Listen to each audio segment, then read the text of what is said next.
On vient du Maroc, on vient passer les vacances ici.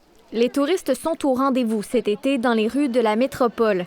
Pour les mois de mai, juin et juillet, Tourisme Montréal enregistre une hausse de 4,8 % de visiteurs. We're just here for one night and we came from Vermont, so we're close by, so it's just a nice city to come to. Living in Washington, D.C., I'm here for one day.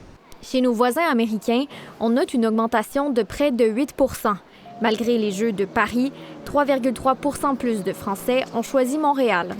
Le nombre de destinations qu'on a ajoutées à travers les années fait en sorte qu'on a une progression constante, si tu veux, au niveau de l'accroissement des visiteurs.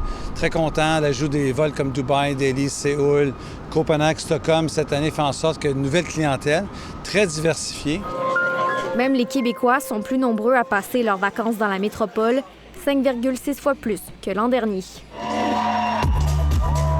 Les événements attirent les foules, comme le festival Osheaga qui a battu un record d'achalandage. Seul bémol, les visiteurs dépensent moins cette année. C'est vrai que le coût de la vie, du parking, un peu tôt, on est un peu surpris là-dessus, même avec un taux de change qui est assez favorable. Et les hôteliers semblent être les plus perdants. Malheureusement, on doit constater que ces voyageurs-là ont choisi de ne pas dormir dans les hôtels. Donc, soit qu'ils vont aller dormir dans leur famille ou dans certains hébergements à court terme, mais notre taux d'occupation est en légère baisse sur l'année passée et qui est encore un 5 % en retard sur les chiffres d'avant la pandémie de 2019.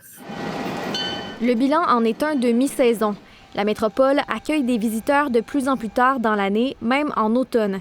Le vœu de Tourisme Montréal, du beau temps pour permettre aux touristes de profiter de la ville. Ici Raphaël Drouin, Radio-Canada, Montréal.